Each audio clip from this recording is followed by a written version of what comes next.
Yes, folks, it's Tales from the Jails with John G. Sutton. Yeah, I talked today about a report in today's independent newspaper, which they're talking about prison officers, believe this or not, working 24-hour shifts. Can you imagine? You're a family man. You've got a wife and 2, maybe 3 children or whatever, and you're asked to work 24-hour shifts. Who on earth is going to do that? And they're saying that they can't recruit to the prison service. You can imagine going for the interview, can't you? I mean, the problem is they don't have a national recruitment service now. No, it's all done locally. Why is it done locally? Because they can't recruit nationally. Because who is going to look for a career that requires them to work 24 hours a day? I mean, have they lost the plot or what? Completely and utterly don't know what they're doing. They've got inmates there, according to the report in The Independent today. Now, don't just take my word for it. Go and have a look online or get yourself a copy of The Independent and have a look. The report is by Gwyn Wright, yeah? Gwyn Wright, Gwyn Wright, Wright, and it's stating that inmates are unable to leave the cell at weekends. They're spending 22, maybe 23 hours a day in their cells at weekends. And that this is true for the vast majority of inmates throughout the prison system.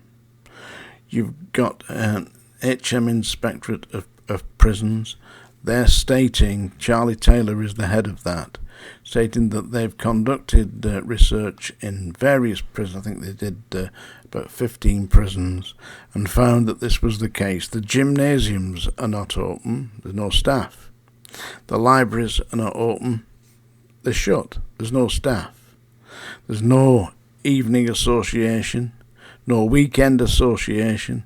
All that they're doing is opening them up, locking them out, feeding them, banging them up, and there isn't even sufficient time for the inmates to get properly washed and clean their cells out.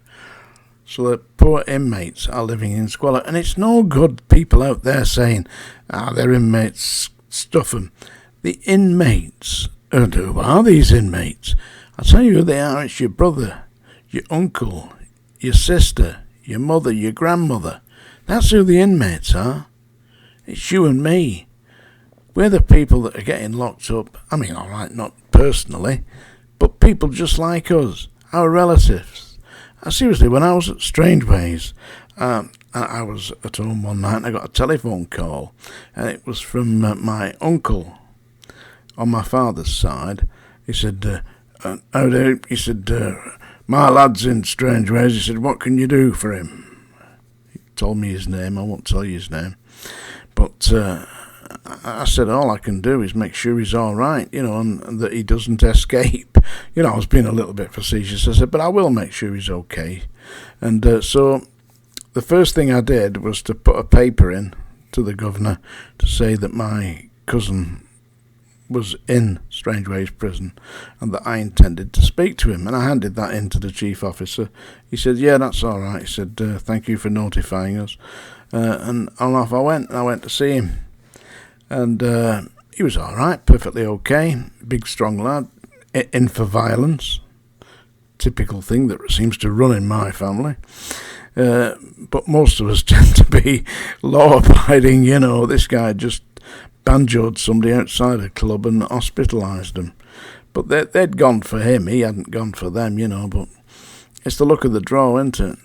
Anyway, I managed to make sure that he was okay, quite happy, and that he knew how to get hold of me in the event there was any trouble, and there wasn't. And his dad thanked me for that. That was the best I could do, really, because I can't go smuggling stuff in or anything like that, which I didn't do and I wouldn't do.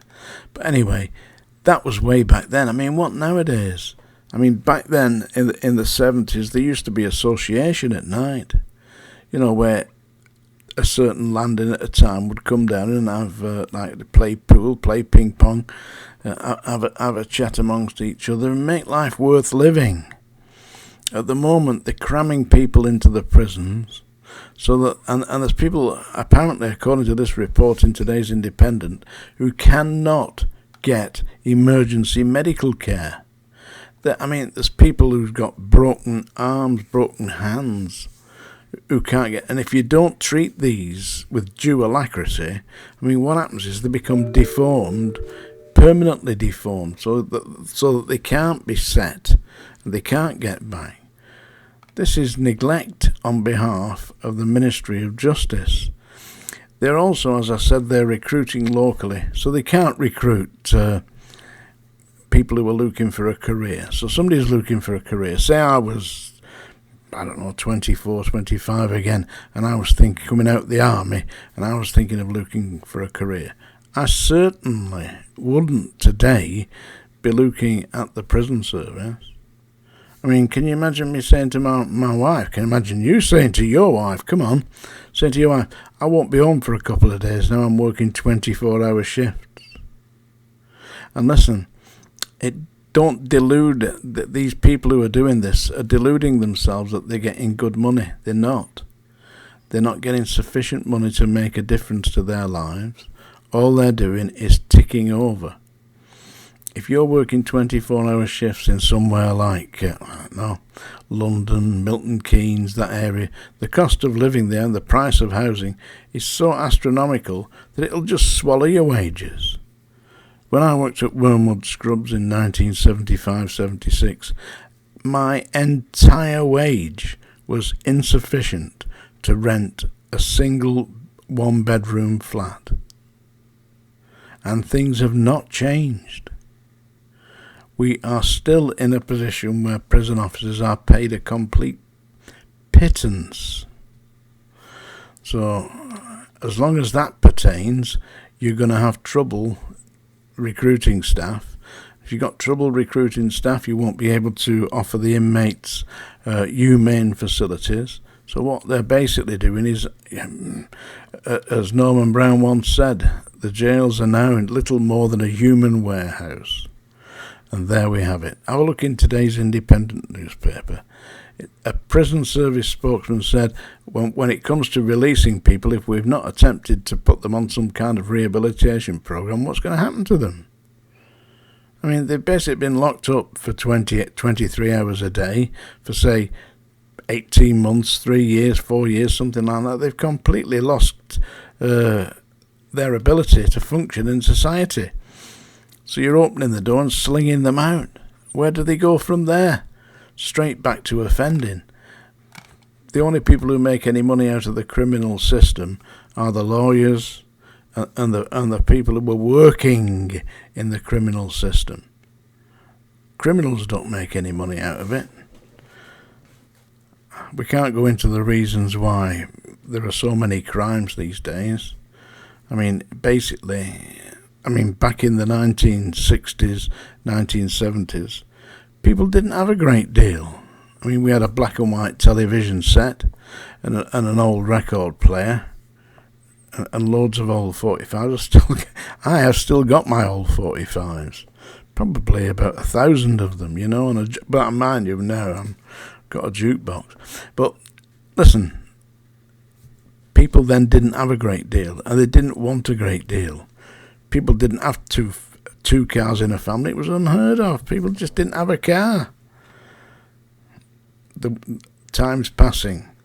People are now becoming greedy for material things. And believe me, that doesn't work. And as for drugs, I've never tried any in my life.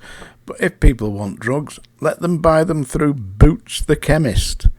The idea that they're illegal is nonsense. In Los Angeles, in California, perfectly legal. Go and buy all the cannabis you want.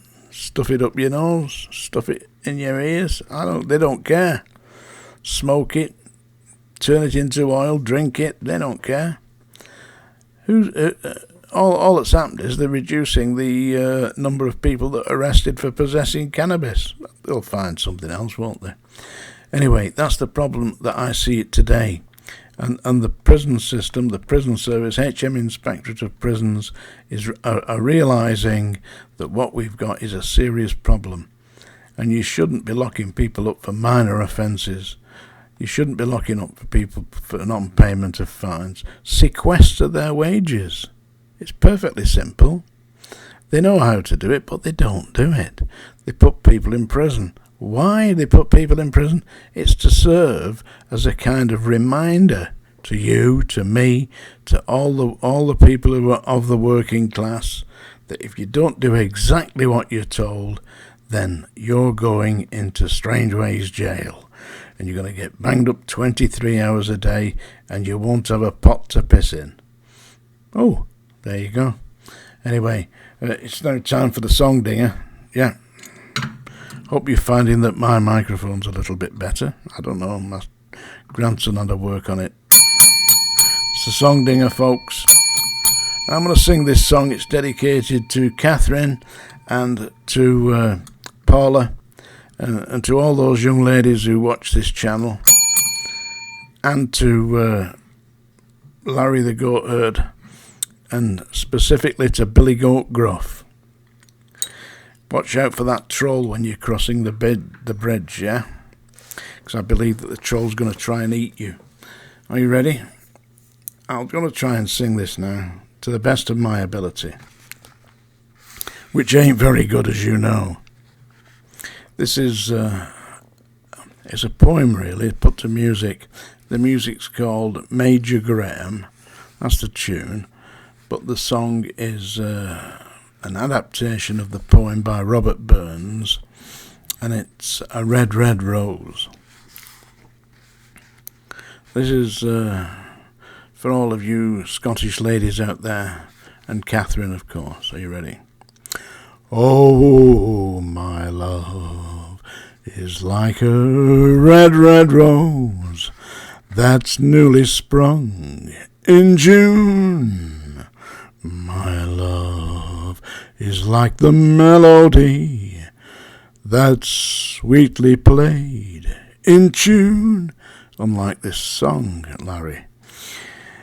As fair art thou, my bonny lass, so deep in love am I, and I will love thee still, my dear, till all the seas gang dry, till all the seas gang dry, my dear, and the rocks melt with the sun. Oh, I will love thee still, my dear, while the sands of life shall run. And fare thee weel, my only love, and fare thee weel a while, and I will love again, my love, though it were 10,000 miles. I murdered that one, did I not? All the red, red roses have turned white, which is a pity, really, because I'm from the Red Rose County. Unlike Larry, he's got a white rose, haven't you? That's Yorkshire. Thank you very much for watching Tales from the Jails. Don't forget to get my book, folks. Like and all subscribe. Bye now. I hope you're going to do it, yeah.